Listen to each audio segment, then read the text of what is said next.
Welcome to a brand new episode of the Bold Take Podcast. I'm Austin Hill. With me, as always, is Austin Wader. And we're back talking college football action. The sun just came out of the clouds, which completely just changed the lighting in this entire room. Wow. I don't know if that's going to show up on the camera as well as it did in real life, but it actually just scared the actual crap out of me. You thought the That world was ending behind you, didn't it? Yeah, I mean, the light just shot over my shoulder.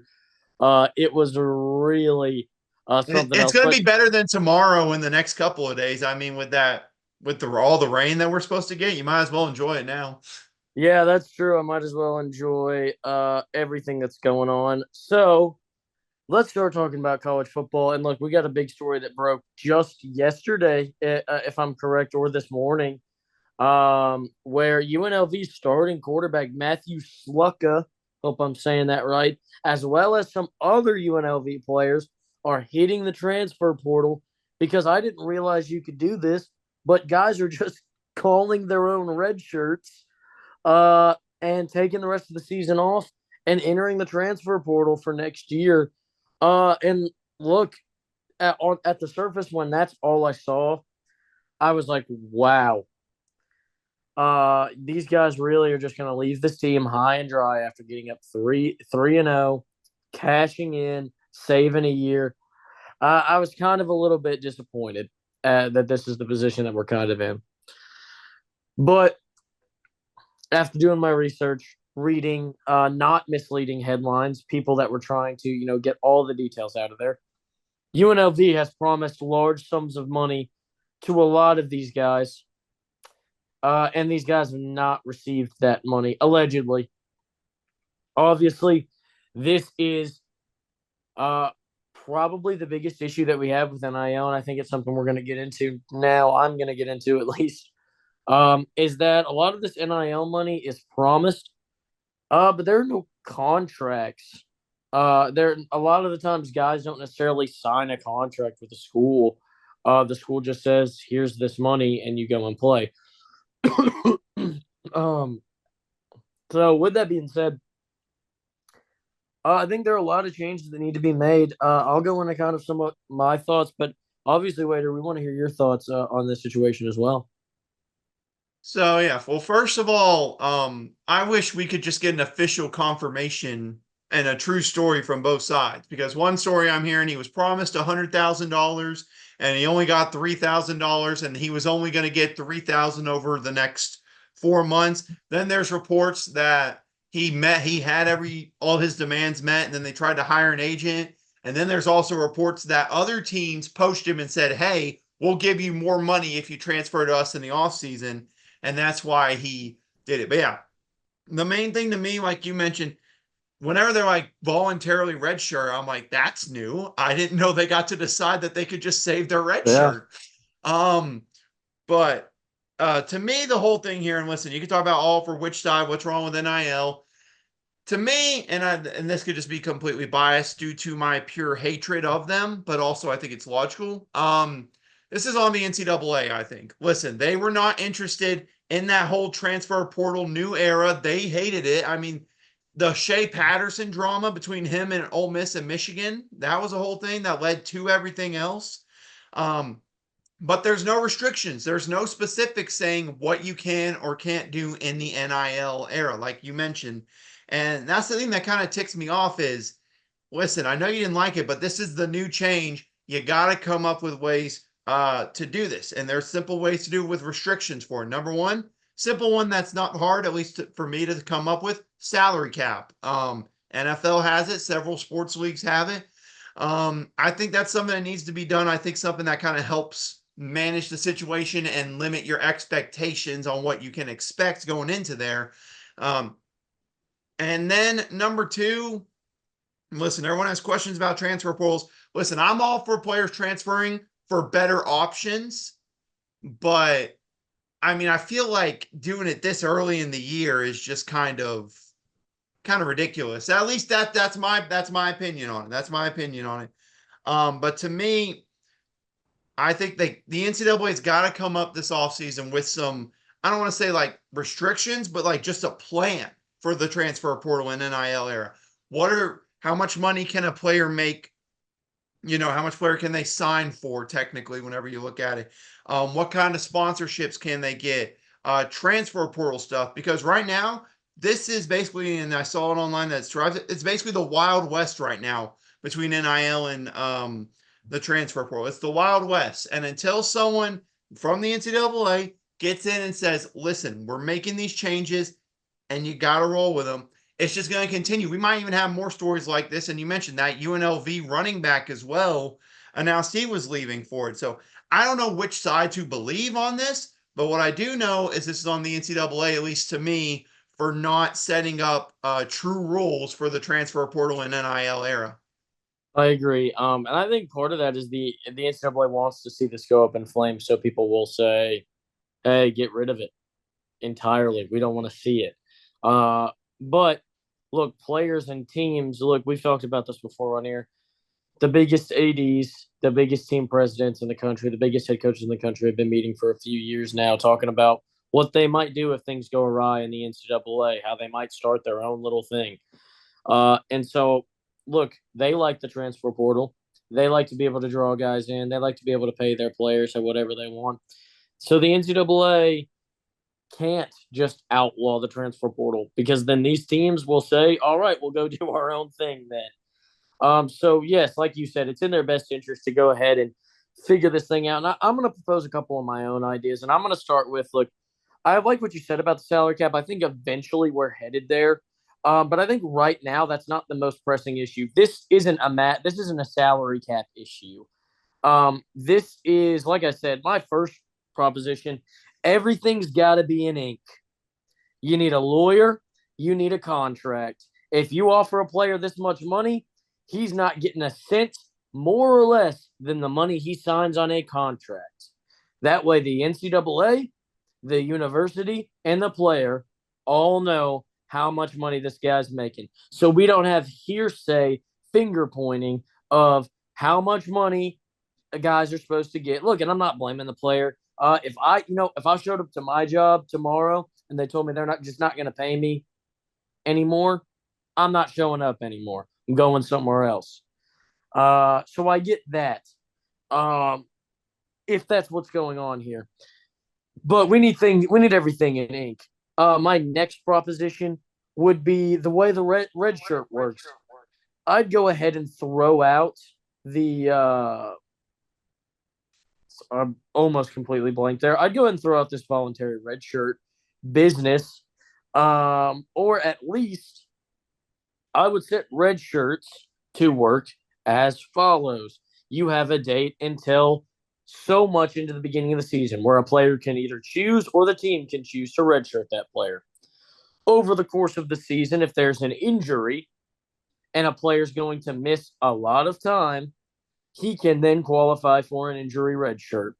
And then at the very end of the season, if there is anybody who did not reach the significant amount of games that you need to play to then be redshirted, and they have not been redshirted, they can be redshirted at the end of the season and get those games and get that red shirt.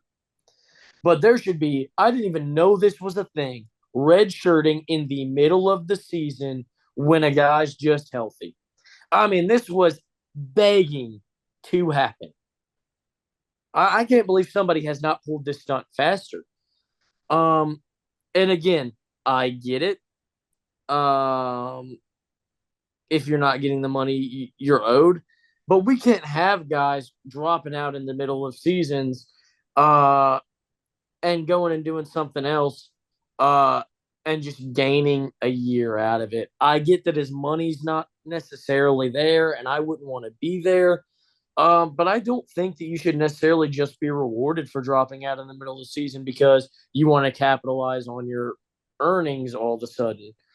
Like, that's just not how it works. Look, guys in the NBA or the NFL in that contract year, they don't get to just stop playing once they have a good start to a season and then say, "Oh, I can't wait till free. I'll go and start my free agency right now."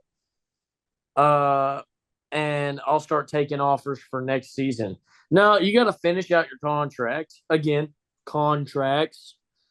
Finish out your contract, go into the free agency, and then you can have the bidding war. but it should not be starting in the middle of the season. My last big proposition, like you said, there's some stories that maybe he's being poached by other teams. They say, hey, go ahead and take that red shirt. We'll see you next year. We'll offer you a bunch of money. Tampering rules. Let's get them going. Just like other professional sports leagues, you cannot have other coaches and players from other teams calling guys up. Look, the money gets involved. And the NCAA wants to keep acting like this is still an amateur sport. It's not. It's time to stop acting like it is. Guys are getting paid to play the game of football in college. It's time to start treating them like adults and stop treating them like kids. These guys are getting paid to play football, and if you're not going to pay them the money, then they're not going to play. But vice versa, if you are getting paid to play football, then you better be out on the field playing football. The NCAA's got to get real about this because, look, the second this happens to Michigan, Notre Dame, Alabama, Ohio State, etc., one of those big schools, is the second they start those talks up again about starting their own big college sports league where they decide the rules. Listen, with the whole tampering thing and the teams poaching them, I still think back to a quote. Bill Self said it during March Madness after they got knocked out by I think it was Gonzaga or whoever knocked them out of March Madness this year. And they asked him, how are you getting when are you going to start getting ready for next year? And he said, I started getting ready for next year like 2 months ago.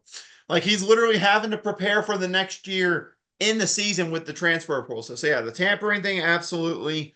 But look, I mean, the NCAA just has to come in and just like set something up. Like something simple, like it could be something simple, and then work out official details later. But Sony's come in and say, okay, listen, you are all ridiculous. We're gonna come in, we're gonna set some ground rules. And Austin, this is totally nothing to do with it. The conversation we had about the Derrick Rose what if stuff we talked about before the Yes. show. Guess who? One of my friends from UCA just literally sent me the text that says word for word, Derrick Rose, the greatest what if story ever told. Like 1 minute ago, I kid you not. I didn't tell him to text me Yeah. during the show or during this. I swear, I'm looking at the text right now.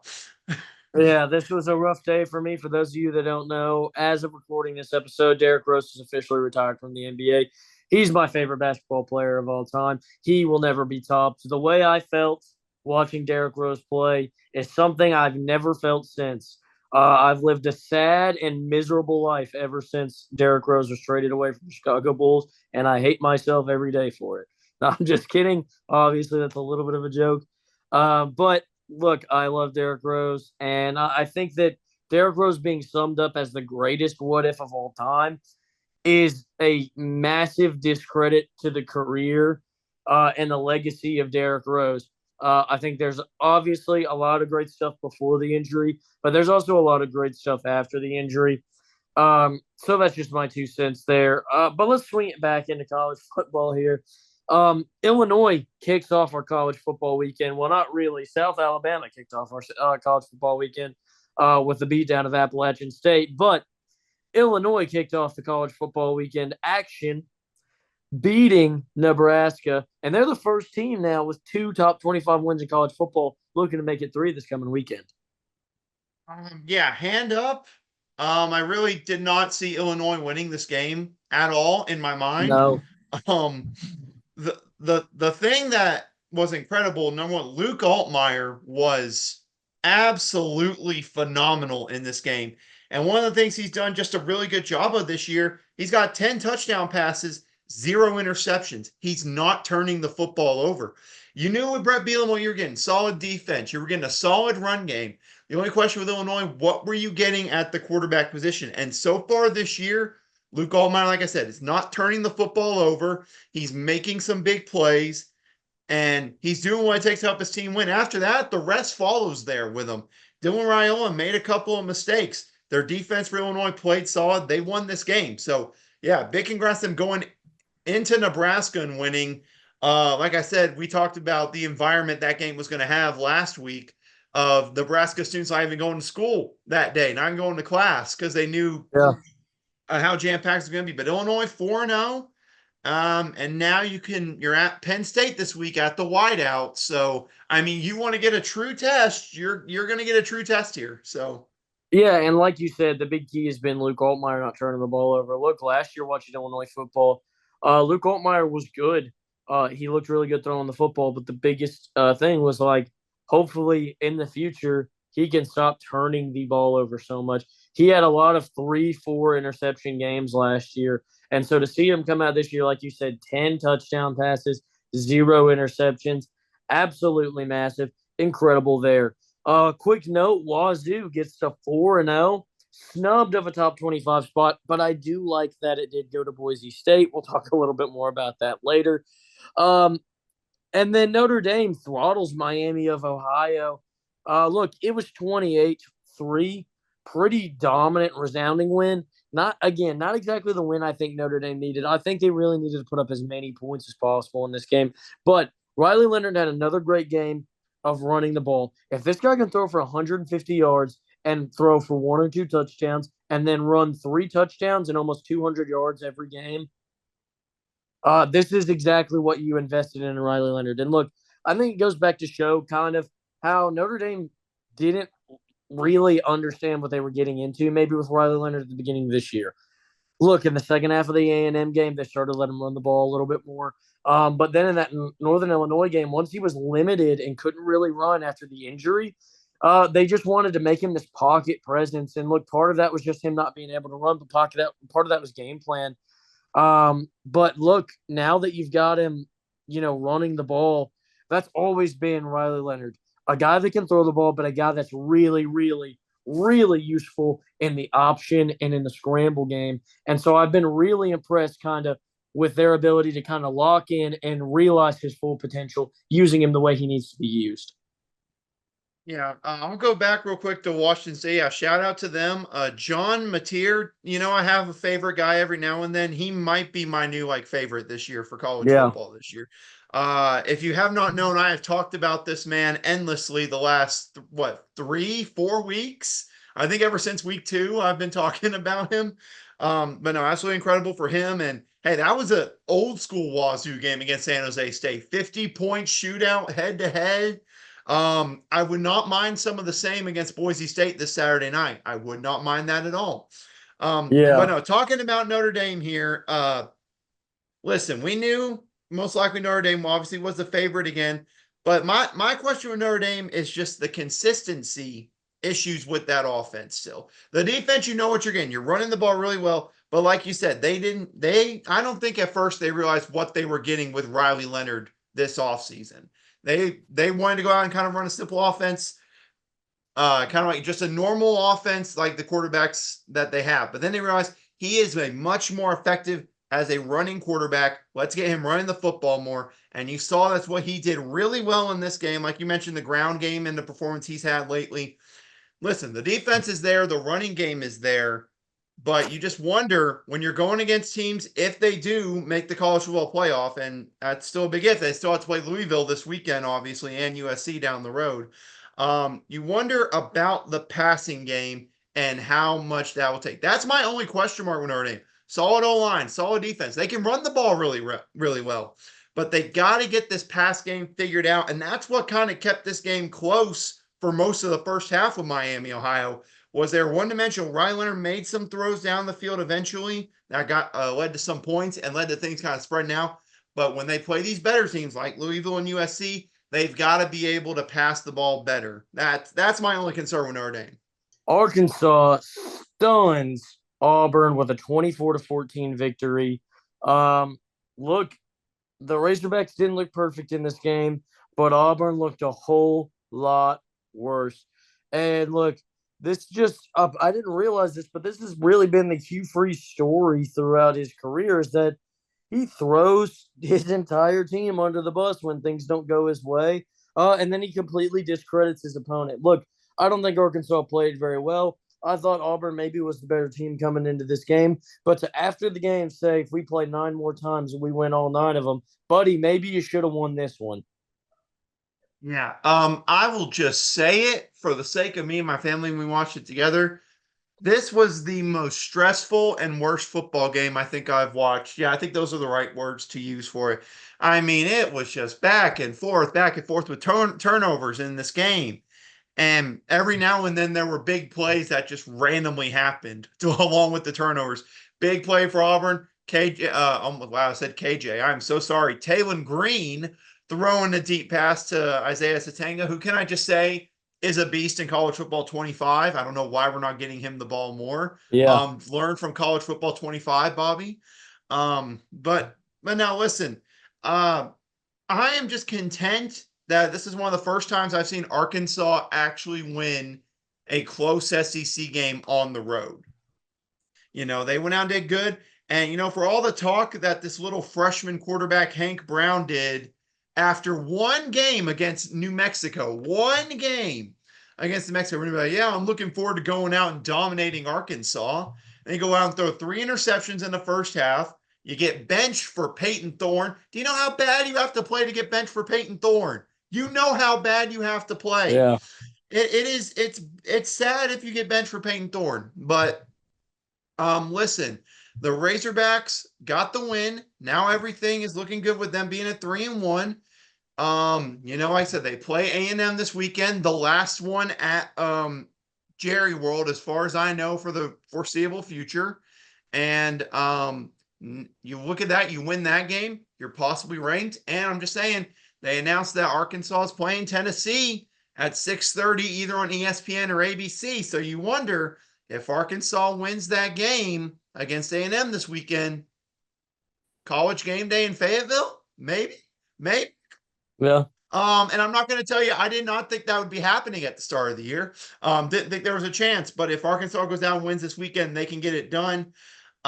Listen, my only concern is still with Arkansas is with this passing game. The defense has played incredible. Run game, Jaquindon Jackson, Taylon Green are awesome in the run game.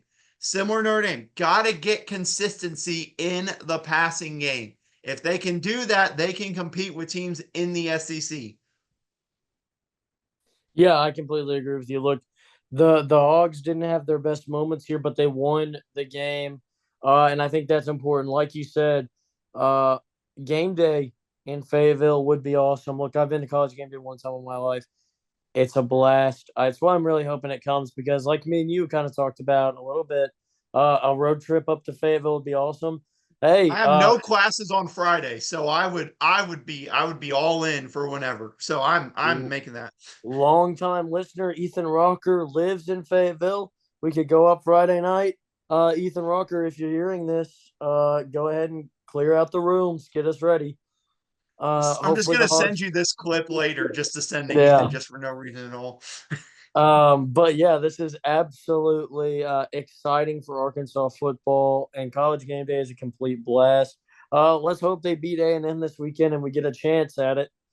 But yeah, I was really impressed with the way, because kind of like you said last week, I believe, this is the Arkansas experience. You blow out the teams you're supposed to beat, and then they hang around the good teams, and then they find a way to lose it at the end. And it felt like that's where this game was headed, but the Razorbacks got it done.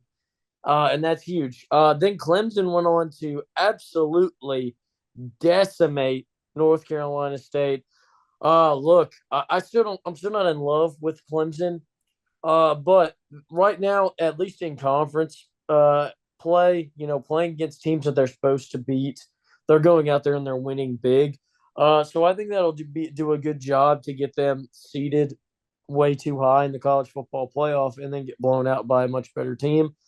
Um, but my big thing with Clemson is you can win all these games all you want, but the Georgia game still leaves a bad taste in my mouth. It's easily the best team they've played. It's the only team they've played this season that that was going to be a test for them, in my opinion, so far. And so for them to blow out these other two teams, it's like okay, but we need this Clemson, good and all, but I'd like to see this Clemson play in the big moments. Listen, they really looking at their schedule, the only ranked matchup left is Louisville, and they got Louisville coming to them. So it sets up the schedule really good for Clemson when you take a look at it. But listen, this NC State team, I'm not going to sit here, and I know I hyped them up. They're a constant 8 or 9 win team. They are not good this year. They are not a good football team at all this year. Their defense struggled. Grayson McCall got injured. The backup quarterback, I forget what his name is. I think it was something Bailey, CJ Bailey, I think. He went out there and did okay. But if you watch the start of that game, they just got so far behind like that they Yeah. just they didn't have a shot. I mean, I watched the first 5 minutes of this game and then I went to somewhere else because I knew the game was over after the first 5 minutes. So if Clemson can get off to good starts like that, and like you said, they should, based on this ACC competition left that they have, should be able to handle business. And that's keyword should. We say that I say this all the time. They have the path if they should take care of it. I mean, Louisville, perfect example last year. After they beat Notre Dame, we hyped them up and said there's not a lot of tough games left on their schedule. And then they go out and play whatever Pitt's record was. It was terrible last year. And they just play terrible against Pitt. And then they lose to Kentucky at home. And then they play terribly in the ACC championship. So whenever we say this, it sets up good for them for the future. It's up to them. I know we kind of try to set up paths for teams, but it's up to them to not screw these up. And Clemson, so far, except for the Georgia game, they've done that. So Yeah, absolutely. Really, the entire state of North Carolina was disgraced this weekend as James Madison hung 70 on the Tar Heels. And you've got to be wondering, look, what's going on in Chapel Hill right now? yeah. Well, first of all, interesting. Former Razorback quarterback Jacoby Criswell started this game for North Carolina. He did all right out there. But my thing is still with Mac Brown. It's interesting. So you've heard the reports after the game, right? No. So it was reported after the game. This is all verified from official sources that he allegedly said he was resigning as coach after the game. He said he was Wow. resigning, that he was so distraught from it. And then a few hours later, he says, I'm not resigning.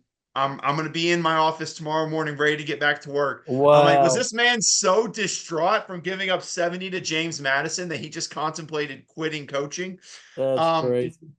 but listen, the problem was the defense. I mean, I know I had Alonzo Barnett, who we're going to talk more about later, I imagine. I mean, he was terrific in this game for James Madison, doing it all for him. So, but that defense for North Carolina just caused you issues. I mean, this was what, 53? How many points did JMU have at halftime? It was 53 to 21. I mean, that tells you the story right there. So I don't know where you go from here if you're North Carolina. I mean, uh, it's going to be an interesting road. You're at Duke this weekend, who quietly no one's talking about. 4-0 are the Duke Blue Devils. So that'll be tough for them. And listen, they still, you think about, could have a shot in the ACC, but I mean, like you said, a disgrace like this for the state of North Carolina is not a good look on the resume for the season for them. But for James Madison, it's very good. Yeah, I like that story about Mac Brown. I did not hear that.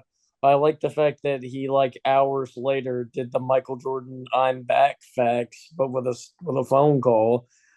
That's fun. Utah beats Oklahoma State. Look, this is one of those big clashes in the Big 12. Really trying to see who our top dogs are, and the Utes shake it out, showing look they had some dominance in the Big 12 or in the Pac-12 there at the end, and look they don't intend on slowing down now just because they're in a new conference. Yeah, I mean, the big thing, obviously, Cam Rising did not end up playing in this game, and it was like a game time decision. He didn't start, so I was like, well, It's the shoot, well, how's tetanus. this going to go? And then the exact thing we talk about happened. This Utah defense carried them to victory. I mean, Isaac Wilson, Zach, which I have confirmed is Zach Wilson's brother. I have confirmation Wow. on that now. Um, he did not go out and play that great, but what they did was they ran the football well, did enough as an offense, and they have a top 10, some would say top 5 defense in college football, and they went out and handled business. They took care of Alan Bowman in the passing game, held Ollie Gordon to not a lot of rushing yards. And I mean, they got up 22-3 before Oklahoma State in like the final 6 minutes scored a couple of touchdowns to make it close, but this was not a close game. this was dominated by Utah's defense.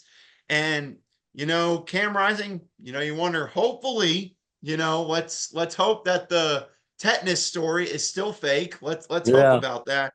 Um, let's hope that that's fake and he's able to come back. Because if so, I mean, look, this defense we talk about every year. When they have a Cam Rising quarterback, this team is good enough to compete and win it all. They just got to get Cam Rising healthy and get this offense in a groove because we know what their defense can do.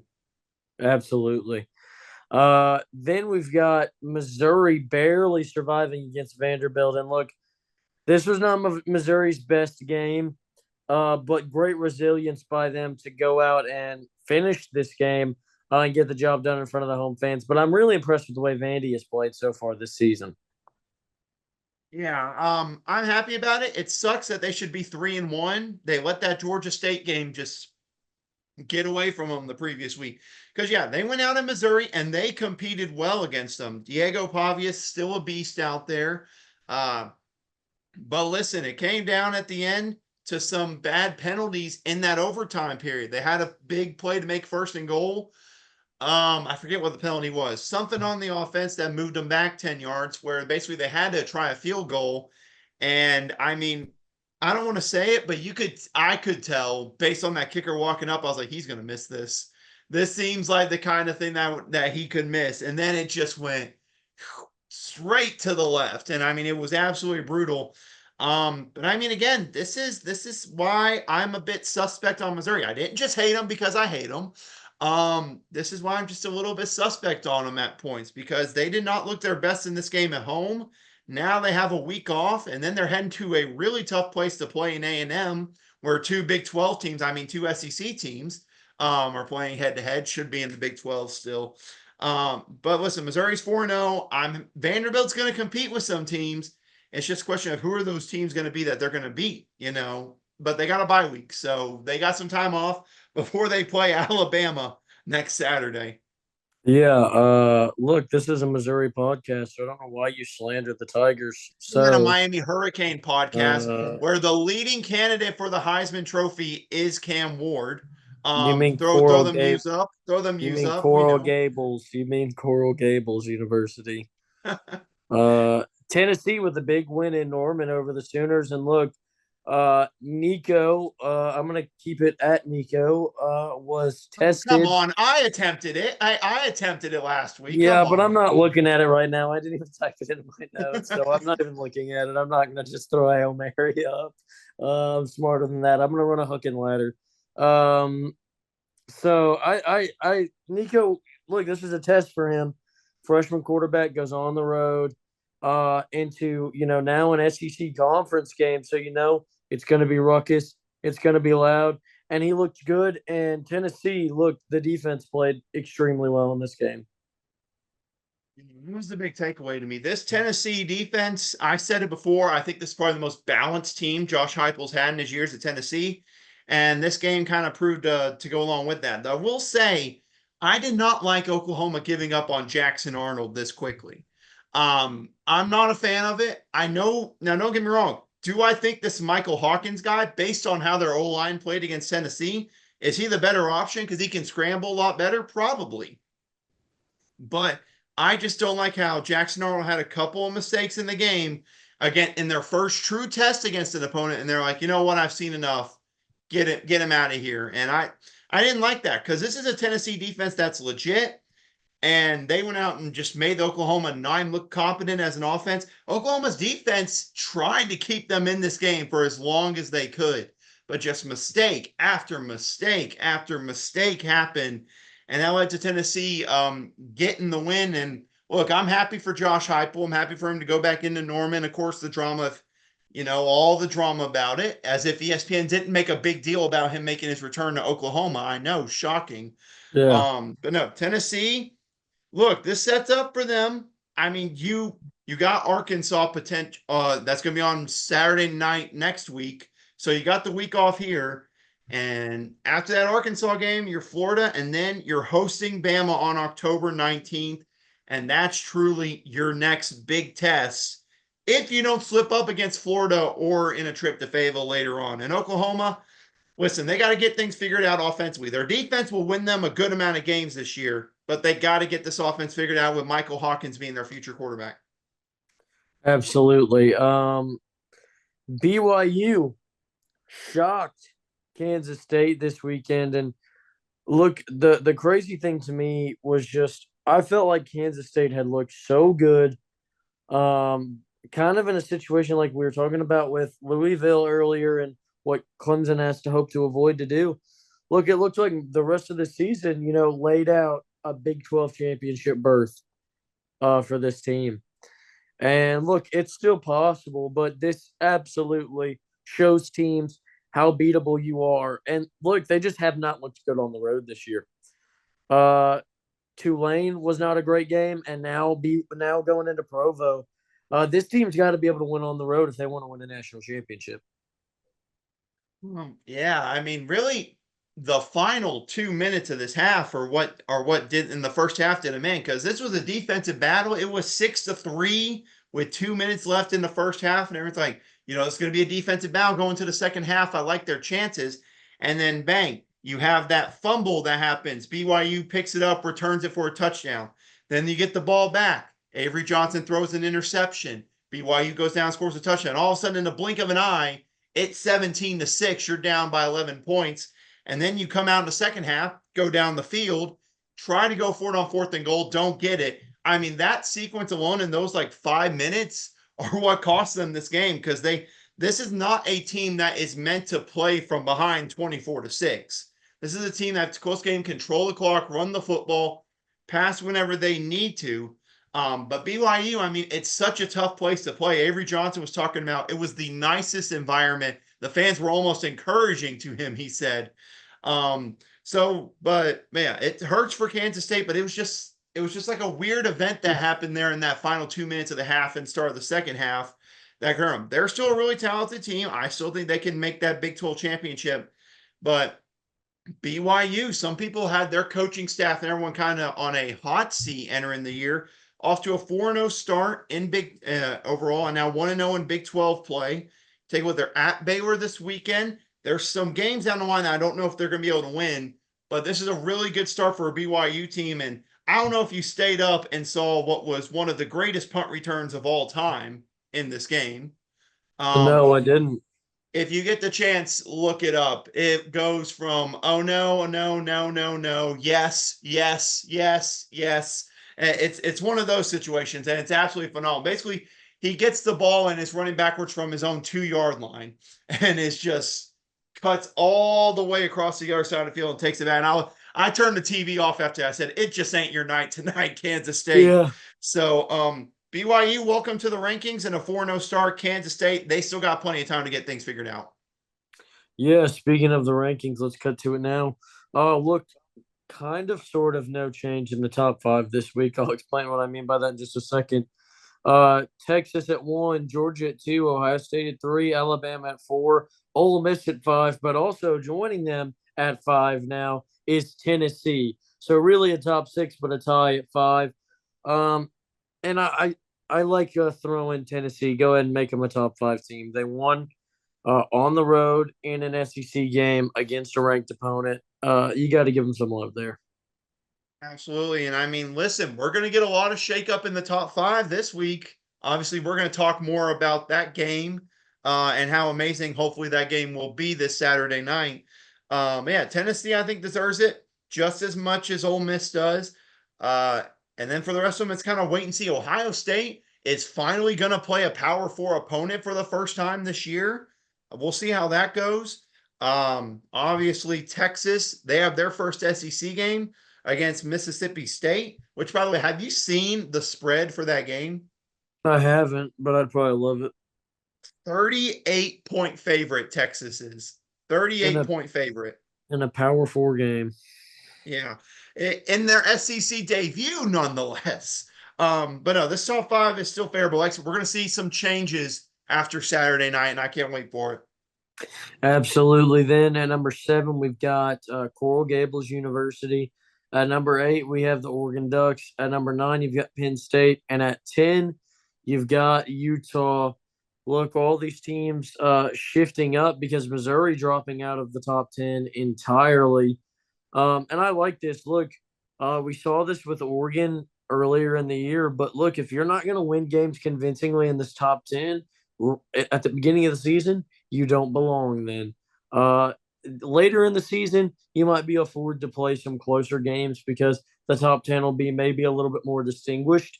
But right now, you can't afford to have these sloppy games. I mean, now going all the way from 7 to 11, that's a huge skid. And you think about it in terms of college football playoff positioning, that's the last spot a Power Four team could make the playoff is 11.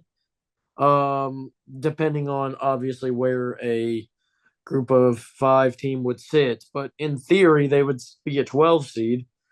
Um, so yeah, this is a talk about a monumental slide. You've got to prove yourself more. But I like this top 10, and I think it was warranted. Yeah, I think it was too, especially if you're going to do it to Oregon, you got to do it to everyone else. That's how it works out. That's just fair. Um, Listen, Miami keeps on climbing up there. That's what you like to see. You know, with this being a Miami Hurricane podcast. Um, but Oregon moving back up into it. Penn State, they have a top 20 showdown this weekend. We'll see if they maybe move up. I do like Utah getting top 10 love for going on the road into Stillwater and getting a win. And like I said, I do understand Missouri dropping back after that performance and almost letting it slip against Vandy. Yeah, and then at number 12 we've got Michigan, a big win over USC, and at 13 you've got USC dropping down. LSU at 14 and Louisville at 15. Uh, Look, I thought this was a generous drop for USC compared to what happened. Now, I know the deficit wasn't necessarily exactly the same because it wasn't, but Michigan took a huge plummet after losing in a top 10 matchup against Texas. And this matchup was not top 10. It was not even top 15 because Michigan was ranked 17 or 18. So we're talking about a game that's not a top 15 game. The worst team wins, and USC only drops two spots. But so I think USC should be ranked. I don't think that this was a game that I'd say they're a terrible team, but it is interesting to kind of. I would like to get into the mindset of AP voters and figure out why a couple weeks ago Michigan took such a huge tumble, uh, and now in this situation USC is not taking such a big hit. But otherwise, I like where this looks. Yeah, same here. And I don't really know if we talked that much about the Michigan USC game in general. Michigan still does not have a passing game, but they were able to just run it straight at USC for most of that game. Almost blew it in the second half against USC, but they were able to get the win and hang on. I'd never seen a 2 minute drill with just running the football straight up the middle at USC before. I mean, that was a fun 2 minute drill. That was new, but I have questions about LSU. They did not look as dominant against UCLA as I thought they should. And also the big news, Harold Perkins, knee injury. He is out for the year for LSU. So you have more question marks defensively on a team that still is trying to get better on defense. And you know who they got coming into town this week? A team that's coming off an 87-point performance and then a 48-point performance in South Alabama. So I'm just saying you might want to take the over in LSU South Alabama with how this is going here. But Louisville at 15, look, they got their first win against a competent opponent. We'll see what they do against the team you're just going to talk about, number 16, this Saturday. Yeah, Notre Dame coming in at number 16, moving up one spot.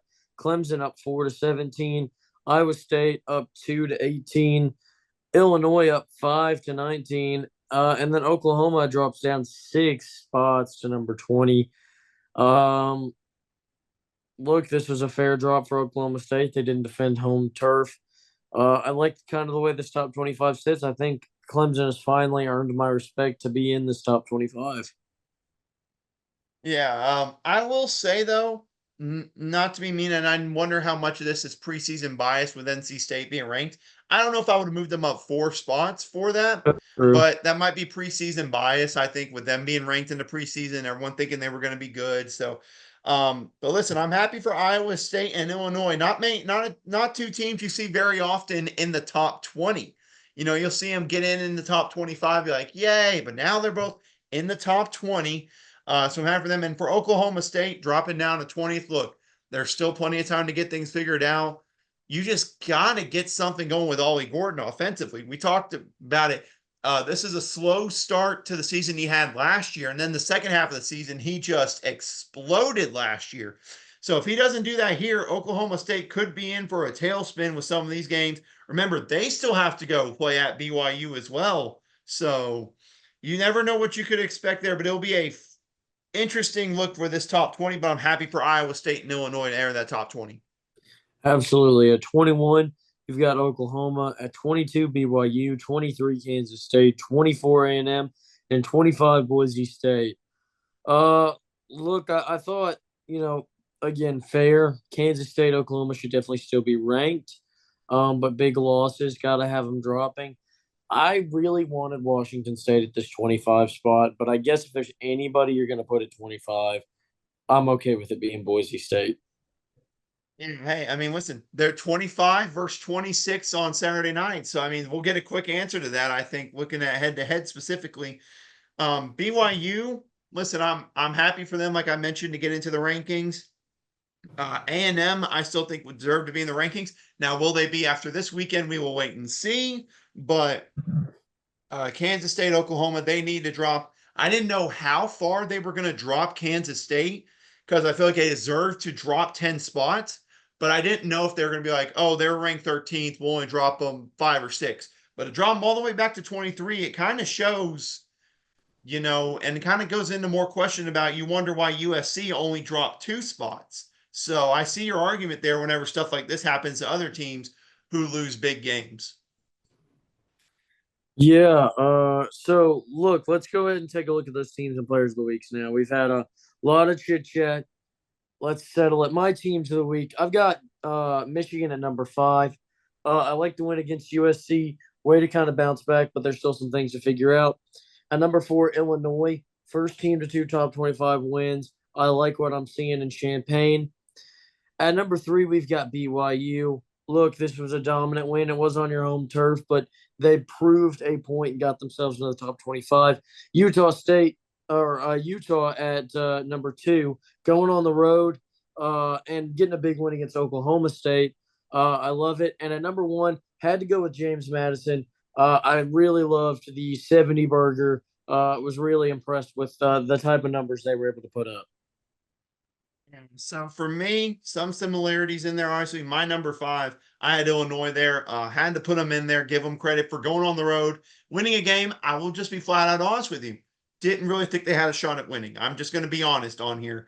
I really felt confident Nebraska was going to win the game. So for them to go in and take care of business and look as good as they have been offensively, had to get them in there. James Madison at number 4. We talked about it, 70 points on the road against a Power 4 opponent. I think that's pretty good. Number 3, Michigan.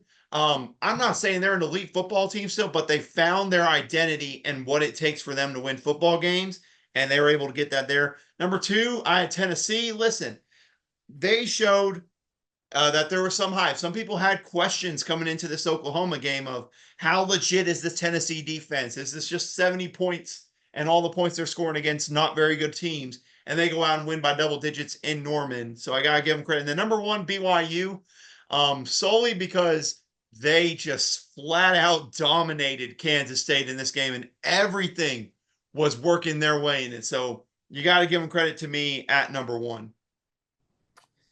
Yeah, let's take a look at those polls. Where Tennessee and James Madison racked it up on Instagram and on Twitter, BYU and James Madison racked it up.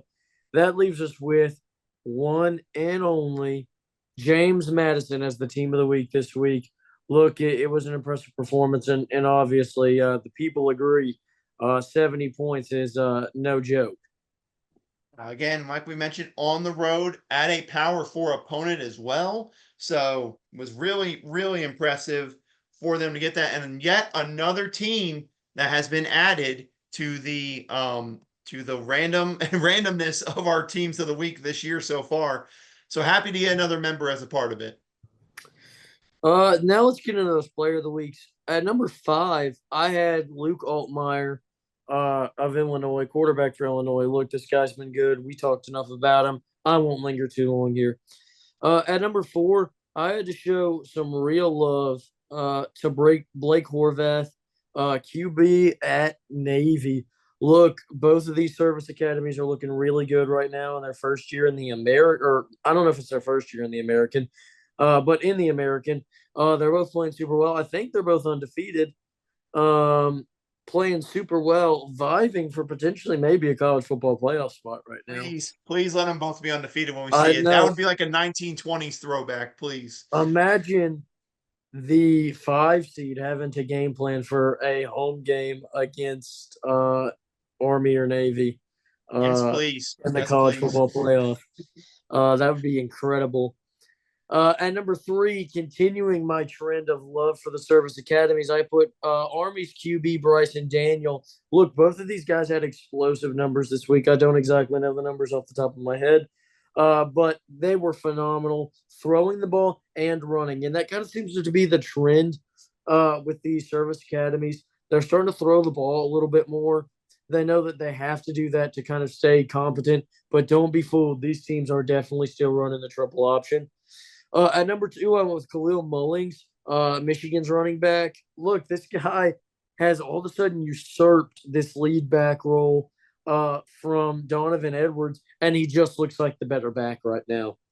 And then at number 1, I went with Fluff Bothwell from South Alabama. This guy had 166 yards, two rushing touchdowns, and a big win on the road against Appalachian State. Didn't know when there would be another time to put Fluff on the list, so we had to go big with this one. Now, talk about all name team member, definitely Fluff. Team name team. Jeez Louise, I can't even speak right now. Number 5 for mine, I had Khalil Mullings, like you mentioned. He had a really good game, and he's really taken over that lead back spot. I've heard. So I was watching another show today. Someone, it was Dave Portnoy. He suggested that they have Donovan Edwards at quarterback and just have him and Khalil Mullings do a Yeah, wildcat system for the whole year. I would not hate that. I think that could be really fun for Michigan because that they really can't throw the football that well. Number 4, you know it. I have to get a defensive player in here every single week. I got Patrick Payton from Florida State, which, by the way, congrats to Florida State on winning a football game finally. We didn't know if it was ever going to happen, but Patrick Payton in this game was the star defensively. He had 3 sacks in the game and was really big piece. Now, Florida State defense looks like he maybe could be coming together now and maybe help them win a couple of games this year. So I had to give him some love. Number 3, had to go with the man who, if I'm correct, is leading the country in rushing yards currently, and that is a Mr. Caleb Johnson at Iowa. Absolutely love me some Caleb Johnson, and you gotta love that Iowa offense. You gotta love it. In their game over, I believe it was, correct me if I'm wrong, Minnesota. Was that who they played this week? I honestly don't know off the top of my head. I can look. Yes, it was Minnesota. I wanted to double check that. But yeah, and they're winning 206 yards, 3 touchdowns. He already has 685 yards on the season, so he's been dominant in their ground game. Number 2, you mentioned it, Blake. How did you pronounce his last name? Because I really didn't know for sure how to do it. Horvath is how I pronounce it. That sounds good enough to me. Horvath. Number 1, shout out to Navy for getting the win over Memphis. It seems really, and this could be a totally different discussion we have maybe in a later day. Just who wants that group of 5 spot right now? Because I feel like it's up for grabs for anyone. But you mentioned it. His stats: 192 yards passing, 2 touchdowns. That's really number 211 yards on the ground, 4 rushing touchdowns. Like you said, rushing the football along with passing is going to equal good things. And then number 1, easily had to go with Alonzo Barnett from James Madison, or should I say Alonzo Barnett the third. I'm sorry, I'll give him respect to the ones before him, but he went out flat out, dominated. 388 yards passing, 5 touchdown passes, 99 yards rushing, 2 rushing touchdowns against a Power 4 defense. I was doing so well this episode, Austin. I was So doing close. so well with saying it, and then it just fell apart there. But he had to be my number 1 for having an incredible performance like that against North Carolina. Then let's go to the polls on Instagram. Barnett, Bothwell, and Mullings taking home. And on Twitter, Barnett, Horvath, and Bothwell taking home, leading us to a very unique tie for Player of the Week, where we'll have Alonzo Barnett the third and Fluff Bothwell as our Players of the Week. What's about neither one of them are Power Four from Power Four teams, which you love to see. And again, I mean, I'm gonna have to go back and just like put this all together from this season. This is a historic Yeah. team and player of the week run we are on to start this year with guys who I'm gonna be honest with you, I didn't know if we'd ever see at the top of the list, and they just keep on getting it done. So absolute congrats to both those guys. Very well deserved for it, and let's hope to continue with the parity that is so far our team and player of the week picks. Absolutely. But let's go ahead and get into some game picks here. Look, a lot of the best games this weekend I felt like needed to be game picks, so we're just going to swing right into them. And starting off, look, we've got a great game: Notre Dame versus Louisville.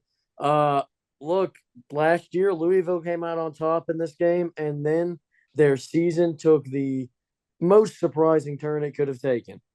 But look, Louisville's been another consistent good year out of them. Jeff Brom really has this team going in the right direction. But look, it's time to try and get another big win against Notre Dame. But Notre Dame's been upset once this year, and they'd not like to see it happen again. Who you got in this one? Oh man, this one was a tough one for me. I mean, because Louisville, I'm gonna be honest with you, I really still don't know for sure about how legit Louisville is. And then you look at Notre Dame, I question consistency levels with them and what I'm gonna get week in and week out. So this is really tough. If it's ever this close and I'm having a hard time deciding, I'm going to give an advantage to the home team. I'm going to pick Notre Dame, but I'm like 51% confident in the fact that they're going to win this game. This is going to be a close game. I'm going to give an edge to Notre Dame solely for home team, but this is such an even matchup. It is going to come down to the wire because I really don't know what to expect from both these teams against head to head against elite competition. Yeah, I agree with you here. Look, obviously, you knew I was going to go with Notre Dame in this game pick. But look, I like Notre Dame's odds in here. Look, like you kind of said, there is some inconsistency with the passing game, but I think the big thing for Notre Dame is they've kind of figured out the way that Riley Leonard works best. And I think that's going to lead to another big offensive performance for him. I think they get the job done. Then let's swing it up to Beaver Stadium. Illinois versus Penn State. Wideout game for Penn State. Hard to pick against them in that one. Who you got between the Illini and the Nittany Lions? Against the spread, I would probably pick Illinois. But I'm be honest with you, Austin. As great as Illinois, if Illinois goes into the whiteout and beats Penn State, you have my utmost respect because I don't see it happening, at least in my eyes. I'm going to take Penn State to win this game, but I'll take Illinois to cover. Why not? That's the win for Illinois in that. But I think Penn State does not lose this whiteout game. Yeah, I agree. I don't think Penn State is going to lose this whiteout game, but I'd be a fool if I wasn't going to double down on picking my favorite team here. So I'm going to go Right. with Illinois. It does hurt to pick against James Franklin, though, because I don't like doing that. Uh, then we've got Oklahoma State versus Kansas State, two teams with big losses in Big 12 play last week. Now one of these teams is going to look to find their footing. Who you got? And one of them is gonna fall to 3-2, and now they're questioning the Big 12 is on the line. I'm gonna be honest with you. This is probably my most confident pick of the entire show. I like Kansas State to win big this weekend. I like them to flat out dominate Oklahoma State. I think the line of scrimmage, they're better than Oklahoma State. Offensive line, they will dominate Oklahoma State. They'll be able to run the ball on them. The only thing that will keep this close is Avery Johnson passing the ball. If we see the Avery Johnson we saw against Arizona, this could go well. If we see the one we saw last week, Oklahoma State could hang around, but I am most confident pick of the episode, no doubt, Kansas State over Oklahoma State. I'm with you in this one. I like Kansas State over Oklahoma State for a lot of the reasons you just said. Look, the Wildcats are coming back with a vengeance. They've looked like the better team all year. I think they'll play like the better team here. Then we've got Georgia versus Alabama. This is a huge, massive top four matchup. Again, look, these teams were both in the SEC last year, but this is what the SEC hoped to build. is a conference where there were top five matchups every single week. Who you got? Oh man, how dare you make me pick this game, sir? But this is also what ESPN signed on for whenever they made that deal for the SEC to have the ability to get the games like this. First of all, I said it about Oregon, Washington. I'll say it here, and I'll say it about games later on in the season. Probably, if I could date this game, I would. It's going to be incredible. Wow. I would take it out to a nice restaurant, and and it's gonna be a good time. I'm expecting a fun head-to-head SEC matchup here. To me, the questions come with that Georgia, and they're getting a lot of returnees back for this game. Some healthy players on the O line, some pieces in the secondary, but you wonder about their game reps and going in Alabama. And listen, I know some people still have questions about Kalen DeBoer. Again, look at what he did last year as an underdog, hosted an Oregon team that many people, including myself, thought would win that game, beat them outright. Pac-12 championship, playing them again as an underdog again, goes out and handles business. To me, I'm going to take Alabama to win this game. I really think that they're going to go out and handle business at home. Uh, and I think that's a major thing is those pieces could come back and help them, but I wonder about their ability with lack of game reps, and you're coming back for a top five matchup for your first time back this season. So I'm going to take Alabama in this game at home. Yeah, I'm absolutely with you here. I like Alabama in this game, but look, yeah, my logic kind of comes down to a logic you used earlier. I think this is going to be a close game, a good game, and a matchup like this. I like to lean on the home team. Think that home crowd can really rejuvenate you, especially in a Power Four environment when you're playing in a huge matchup in conference. Look, the fans show up and show out, and they can sometimes give you that extra push. So I'm going to go with the Crimson Tide here. But let's get to our final segment. You know what it is. It's the bet of the week. And last Yeah, week in college football, my bet of the week hit, fortunately. same here. Marshall covered. So did Indiana, got the job done. So this week, what's your bet of the week, Waiter? Well, before we go into it, I have to know one bet, same for you. You going back to your one bets limit? For now, I'm gonna stick to one bet. I've got to find my footing again. Look, I was happy with last week's result, but I got too ahead of myself. I got too full of myself, and I made some mistakes. And we've got to get back to what we do best. Okay. All right. Well, I have my one pick here. And this is one where I'm gonna be honest with you. I haven't done it since week one because I'm a little chicken and know how bad it played the last time I did it. But life is too short to bet the over. And to me, this is the perfect matchup to take for the over. Give me Colorado UCF over 64 and a half in this game. This is the perfect matchup of teams who don't look equipped to stop what the other ones are good at. Colorado struggles stopping the run. You know what UCF's going to do running the football. And then you look at it, this Colorado offense is excellent throwing the football. That UCF defense in their secondary is some question marks there. So absolutely love this game for excitement purposes. Give me the over 64 and a half in Colorado and UCF. All righty, my bet of the week. Look, you know I love a big spread, and Ah, I've got one minus 20 balls, or it's a 20 and a half point spread, I should say. In the Ball State James Madison game. But I was stung by Ball State last time I bet a big spread. And James Madison just had a huge week against North Carolina. So I give like me this James logic. Madison minus 20 and a half. Ball State has proven to me they can't cover the spread. James Madison has proved to me that they will put up 100 in this game. Give me the minus 20 and a half spread for James Madison. Wow. Absolutely flipped on. I was about to go with your logic for your Ball State pick. They're coming off a big win, but I James Madison could work there as well.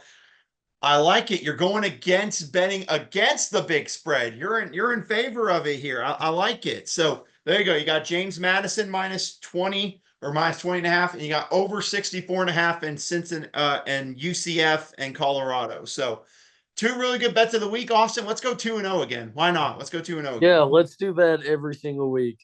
But look, we've got a great weekend of college football action. Look, it's the best weekend yet. So let's stay tuned. Let's get into it. With all that being said, that's Awesome Later. I'm Austin Hill, and we want to thank you for listening.